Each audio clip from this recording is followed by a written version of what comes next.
Agora eu vou então voltar a palavra para a mesa, quando então as pessoas poderão responder as questões, enfim, comentar. 5 minutos, tá bom? Para cada um? Perfeito? Tá? Então, conforme combinamos, vamos fazer agora o inverso, né? Quem começa pelo encerramento, quem encerra em primeiro lugar a palavra, o professor Erson.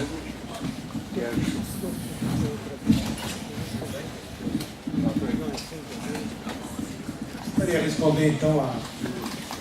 Como é o nome do senhor mesmo? Silvio Banho. Silvio. Gente, inicialmente, me permita chamar por você, pela minha cidade? Deve, a barba é a mesma. Inicialmente, você disse que ia fazer uma correção histórica, e depois disse que, na verdade, não era uma correção histórica, era uma divergência. Acho que o correto mesmo é uma divergência, não uma correção histórica. Qual é a divergência? Divergência é, se é possível, uma solução de todo o conflito do Oriente Médio, que não é só Israel.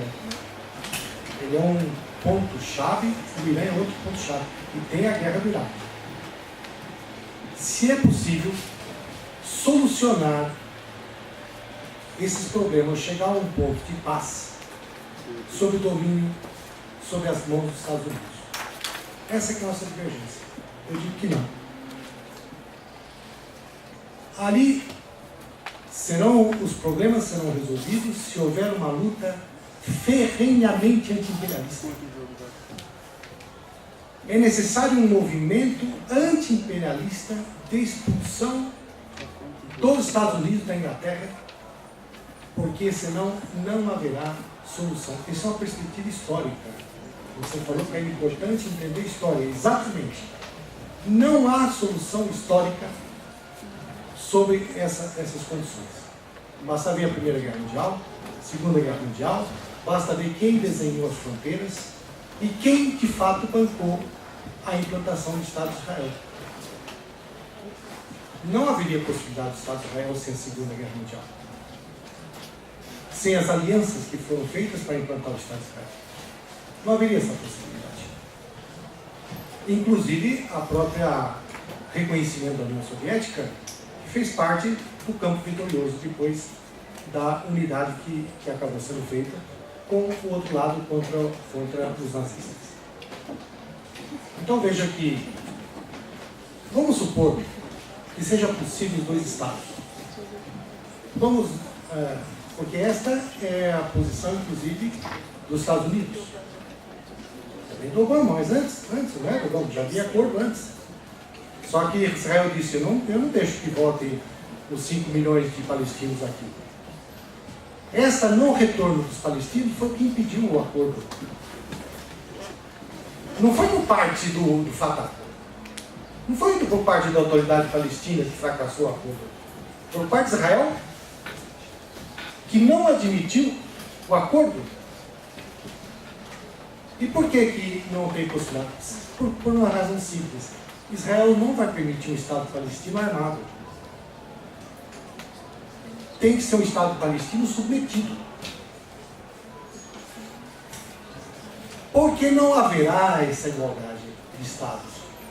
Porque aqui é uma questão de formação nacional, questão de autodeterminação nacional.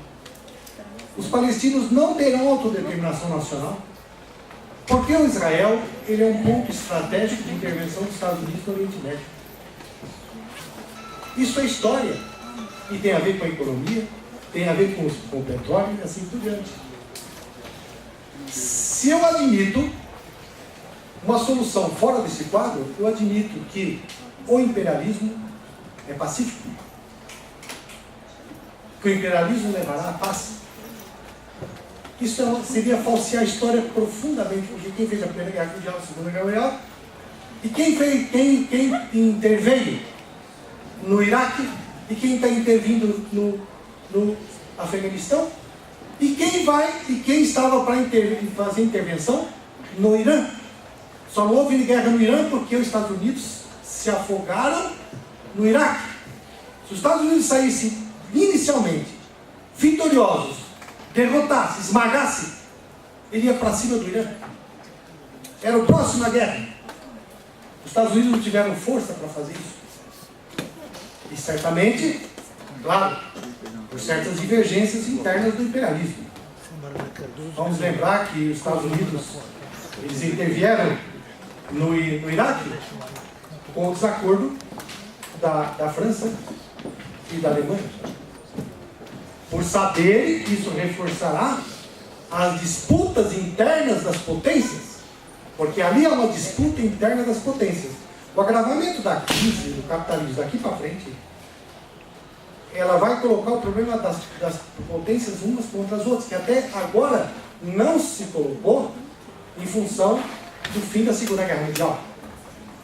A Segunda Guerra Mundial destruiu riqueza em grande massa, reconstituiu, e agora o capitalismo entrou numa outra fase de crise. E por enquanto o conflito está se dando, jogando uma nação contra outra dos povos oprimidos. Mas a próxima etapa vai ser o choque entre as próprias nações imperialistas. Essa é a tendência da história, não é outra. Por isso eu não dizer que não admitir uma posição, uma possibilidade de paz nesse sentido seria apoiar o massacre? Não. Ou seria admitir o massacre? Não. É compreender que os massacres vão continuar enquanto não houver unidade dos oprimidos. Porque a burguesia opressora, ela necessita da guerra. A guerra é intrínseca ao capitalismo. É intrínseca, faz parte do sistema econômico. Não é um problema de vontade dos governadores. Obrigado.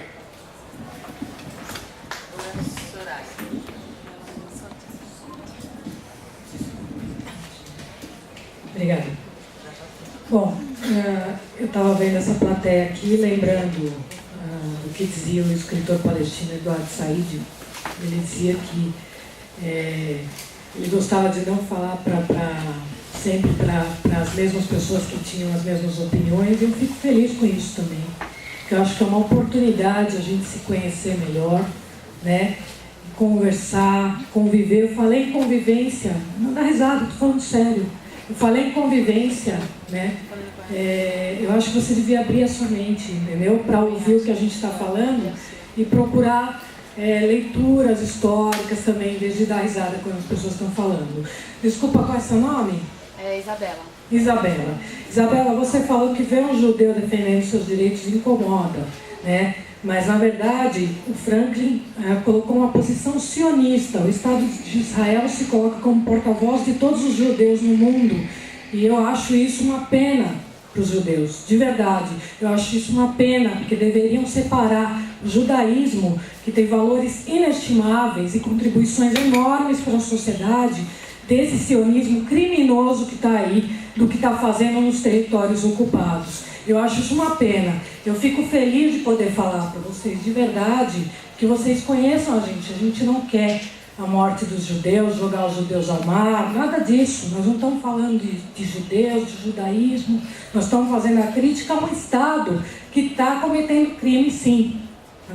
Então, e alguém colocou aqui qual seria a solução para a paz. Vocês falaram e não falaram em uma solução para a paz, né?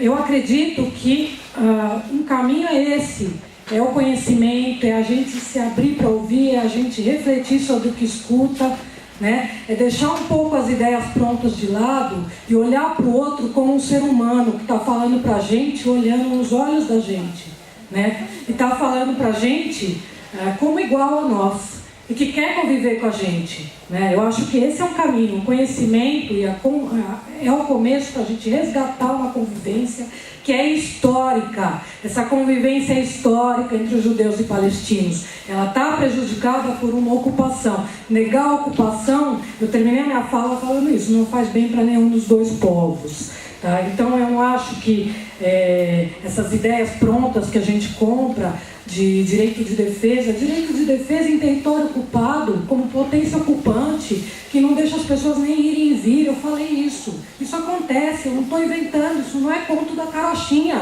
né? Isso acontece diariamente na Palestina, né? O muro na Cisjordânia é a capa dessa revista. Basta olhar a menininha aqui, gente, sabe?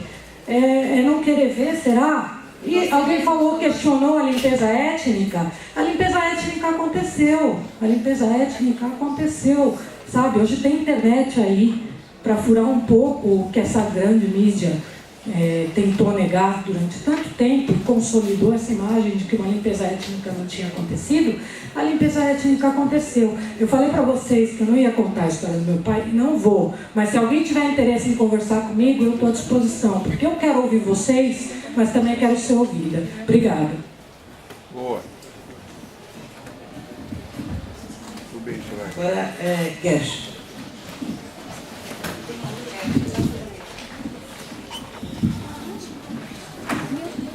Eu queria pegar essa comissão para dar. Aí.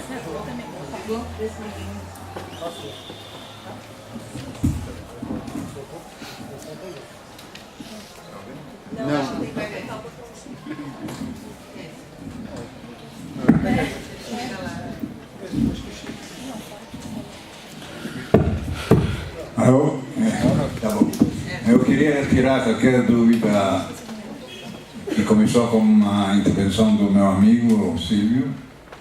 Nunca não achei, não queria que seja esse resultado de um país binacional, não é do mundo, binacional. Por quê? Porque nós sabemos objetivamente que precisa levar gerações para conseguir isso. Quem sabe, depois de gerações, vai começar de novo um diálogo e vai ser um país binacional. Mas minha crítica grande é sobre qualquer um que apoia esse plano desse governo hoje. Nunca não se fala de Estado. Tudo vocês falaram sobre o Estado criminoso, o Estado que faz, o Estado não faz. Tem governos e às vezes o público é cego. Nós vimos isso em vários lugares, em muitos lugares. Estamos numa situação que a maioria dos israelenses estão cansados e cegos. O que vai levar num Estado binacional ou multinacional são essa política desse governo.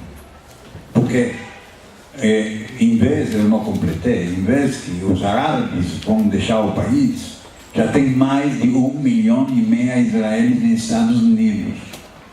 Cada terceiro soldado que sai, terminando o exército, sai para fora, fica para fora, não volta mais. Essa situação é louca, a gente não consegue mais. Em que condições você acha que o cidadão normal vai conseguir passar tudo essas coisas sem enlouquecer? Estou enlouquecendo. É evidente que tem cidades que sofrem dessas mísseis, que infelizmente de 1000 mísseis um pega.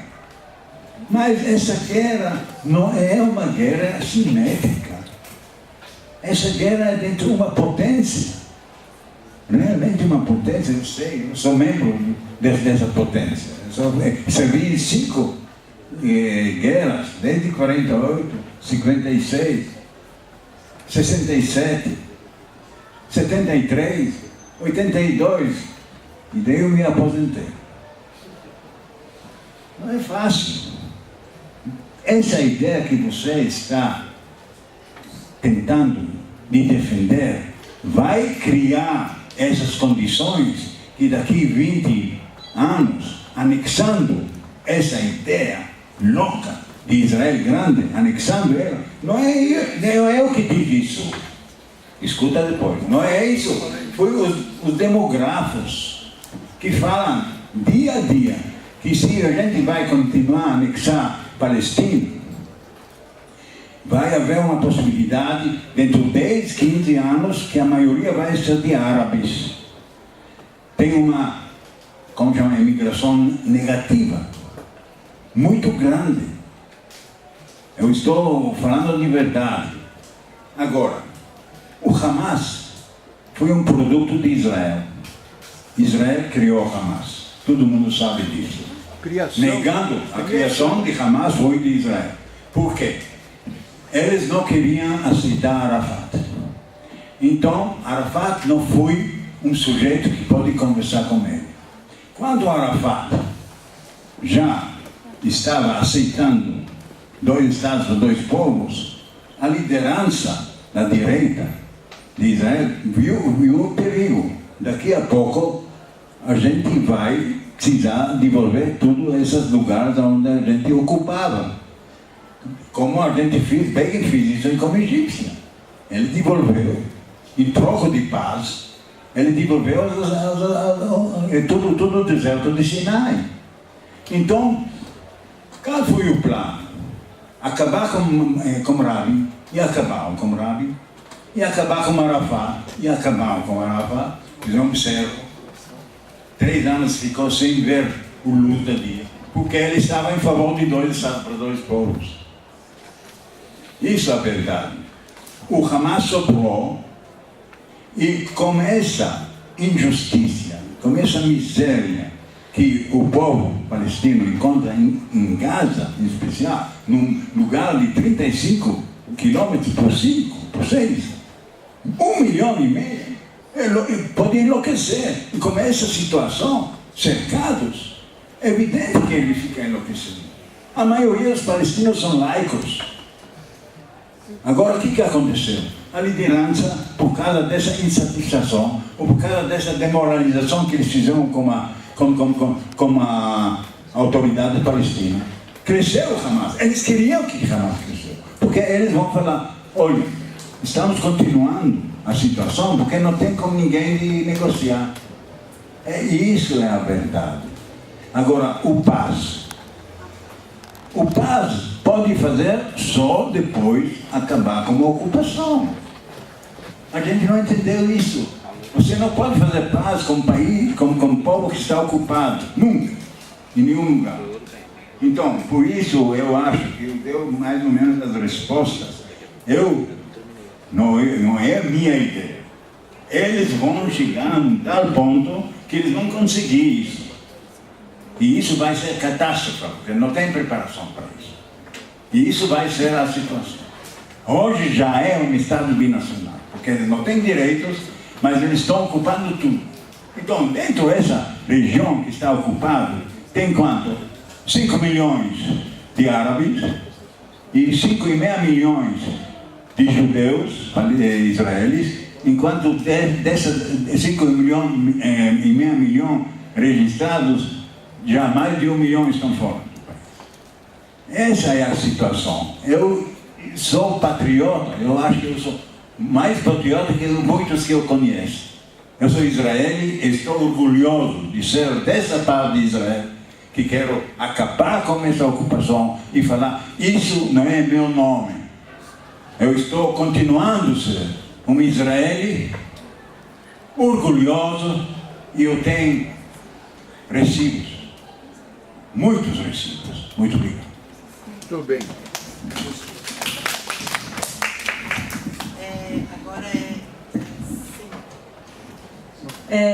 Não, colocar rapidamente, são muitas coisas. Na verdade, assim, para mim o grande problema do Estado de Israel, do aumento, na verdade, dessa guinada direitista que indubitavelmente vem se dando dentro da política de Israel, não que antes não fosse de direita, mas enfim, ela tende a 2 problemas fundamentais. Por um lado, a crescente ilegitimidade que o Estado de Israel começa a ter aos olhos do mundo inteiro. Quer dizer, na ofensiva sobre a faixa de Gaza se utilizou fósforo branco. O relatório da ONU é extremamente hipócrita, porque diz que houve crimes de guerra dos 2 lados. As cifras já dizem qual é o saldo disso. Então, ou seja, existe toda uma propaganda, mas o fato que busca mascarar isso, mas o fato é que essas bases ilegítimas estão começando a se mostrar de maneira bastante profunda. E o Avigdor Lieberman, que realmente é o líder do Israel Beitenu, que é um emigrado da Rússia e tudo isso, expressa justamente esse giro. A gente não pode esquecer que quando houve a ofensiva sobre a faixa de Gaza, foi um pouquinho antes das eleições israelenses, tinha uma crise profunda. O Ehud Olmert está sendo julgado agora por crime de corrupção, escândalos sexuais, ou seja, isso é uma expressão de uma crise interna que se combina a uma crise externa que está ligada justamente ao avanço do imperialismo sobre a região, que nisso eu faço minhas as palavras do professor Edson, quando explica justamente essa dinâmica. Por isso que a saída de 2 estados é uma saída que não pode responder justamente à perspectiva de uma paz duradoura entre os povos, porque isso significa a negação do direito do retorno, isso significa a saída que vem tentando se arquitetar todo esse último momento, inclusive pela via do imperialismo, desde os acordos de Campo Davi há muito tempo, e necessariamente passaria, por exemplo, por criar uma mínima estrutura estatal da Palestina, o que seria muito difícil de se estabilizar, na verdade. Seria muito difícil você ter um Estado onde os Estados Unidos pudessem colocar um governo fantoche e por essa via manter todo o povo amordaçado, porque hoje um grande setor dos palestinos pode dizer que aceitaria outro Estado, mas na verdade é porque eles estão numa situação tão terrível que qualquer coisa é melhor do que ser refugiado e viver em campos apertados, sem nenhuma infraestrutura, com a humilhação cotidiana que eles vivem. Eu pergunto, é justo que as humilhações que eles passam, é justo não poder voltar às terras dos seus avós, é justo não poder conviver com seus familiares? Quer dizer, essa é uma questão muito concreta, isso é realidade, gente, não é uma questão ideológica, isso é realidade. A gente tem, a minha orientação, obviamente, me coloca em defesa do fim do Estado de Israel, claro, porque agora, creio também que esse fim do Estado de Israel, para que ele se dê numa perspectiva progressiva, nesse sentido, tanto para os judeus como para os árabes, que já conviveram há muito tempo na região, tem que se dar no marco da transformação, inclusive, do caráter de classe do Estado. E nesse sentido, a própria direção do Hamas, que é uma direção que tenta colocar a questão do Estado teocrático, acaba separando a resistência, porque impede e bloqueia que haja uma unidade entre os palestinos laicos e o próprio Estado teocrático. Aliás, o Estado teocrático é uma coisa que, desculpa, eu não defendo nenhum Estado teocrático, nem iraniano, nenhum agora. Existe uma questão que é clara, que é a defesa desses estados que sofrem uma ameaça imperialista. Isso é uma outra coisa, não significa brindar apoio politicamente, nem que esse é o programa, ou seja, as vias que a gente defende. Por fim, só um breve comentário para ser rigoroso historicamente, rigoroso acima de tudo com a minha fala. Quando eu coloquei a questão dos PCs e da votação da União Soviética, o que eu queria ressaltar é justamente isso, a direção dos PCs, e aí tem um livro interessante do Tariq Ali, que chama Bush na Babilônia, que é um livro recente, conta isso bastante minuciosamente, se centralizou totalmente pela votação. Todos eles tiveram acordo com a votação. O que eu quis ressaltar foi justamente a brecha que abriu entre essa direção, que levou à frente essa política stalinista, e as bases dos partidos. Muitos setores dos partidos comunistas do Oriente Médio queriam resistir, queriam, nesse sentido, unificar fileiras para combater a ocupação de Israel e foram impedidos pela política levada à frente pelas suas direções. Isso que eu queria colocar mais. E aí depois, obviamente, nós temos que seguir esse debate, porque é uma outra coisa, vai fazer agora o aniversário da queda do Muro de Berlim, acho que até seria um debate importante, porque marcou a humanidade, mas eu não coloco esse sinal de igualdade entre anticomunismo e anti-stalinismo, pelo contrário, é um debate de uma diferença nossa. Para mim, justamente a defesa do comunismo passa pela, não só crítica ao stalinismo, mas pela retirada das lições profundas do que isso significa. Né? E, por fim, não pode ser que o PC e que a União Soviética tivesse correto, porque isso não era nem o Trotsky, mas o Marx já dizia, e eu acredito que todos os stalinistas reivindicavam ainda, né, o Marx pelo menos na letra, que um povo que oprime outro não pode ser livre. E nesse sentido, eu acho que isso se mostra muito, e aí eu faço minha também as palavras da Soraya, de que também a ocupação não favorece em nada os judeus que querem viver em paz. Agora, então, passar a palavra para o Frank, e depois os outros dois. Está funcionando aí, Frank? Vou tentar. Está funcionando, pelo jeito. Primeiro, tenho que responder ao professor Massudo. Tá certo. Então, a minha resposta é a seguinte. A situação na Irlanda, a guerrilha irlandesa, o movimento de libertação da colonização da Inglaterra e o movimento dos separatistas bascos na Espanha não tem a menor semelhança com a situação pela qual Israel passa. Por outro lado, na sua pergunta havia já uma afirmação que eu entendo como capciosa, que Israel visa destruir, bombardear casas palestinas. Aliás, é o discurso do antisionismo nessa mesa. Não está sendo ouvido? Não, eu acho que eu não falei isso na minha fala. Mas... Bom, a sua pergunta não foi por que Israel acha necessário bombardear cidades palestinas, o caso não foi isso que o senhor perguntou? Isso. Então, estou respondendo a isso. Não é isso que eu estou respondendo? O senhor disse, o senhor fez a comparação com o movimento separatista basco, pelo que entendi, o ETA e o IRA. Não foi isso? Então, acho que não estou inventando, estou respondendo a isso. Eu quero dizer que não há a menor comparação possível entre a situação de Israel e a situação vivida nesses países, a Irlanda e a Espanha. Porque Israel, o objetivo declarado de destruir Israel, que pelo menos está sendo sinceramente exposto por várias pessoas que estão nessa mesa. Ou seja, se coloca em legitimidade a existência de um Estado. E se julga, então, que todos os atos necessários para destruí-lo são legítimos. A situação na Irlanda e na Espanha é muito diferente. Por outro lado, a estratégia de defesa de Israel nunca foi de atingir civis. Isso é a inversão do que acontece na realidade. A inversão completa. Naturalmente eu tenho pouco tempo, mas eu quero dizer o seguinte: eu escrevi um livro chamado Antisionismo, de esquerda, direita, liberal e islâmico. É possível acessar a maior parte desse livro através do meu site, né? Os 3 Ws costumeiros, ponto, meu nome e sobrenome, ponto, com, não tem BR. Então quem quiser, digamos assim, quem se interessar pela argumentação desse livro vai poder entrar em contato com tudo que eu gostaria de dizer hoje e não vou poder dizer por falta de tempo. Agora, muito bem, eu creio que todas as falas dessa mesa, praticamente, sem exceção, ilustraram aquilo que eu queria demonstrar na minha fala. Isto é, por exemplo, a omissão. Quando se fala em ocupação, é uma mentira. Por que é uma mentira?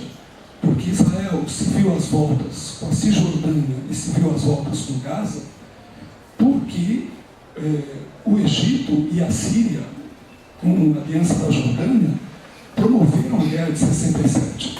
Essa foi uma guerra declaradamente feita para destruir o Estado de Israel. Nasser disse isso, Assad disse isso.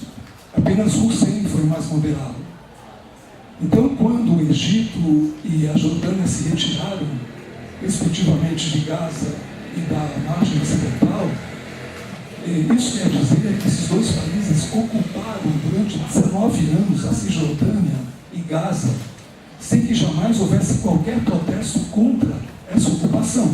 Isso é uma omissão brutal, completa, total.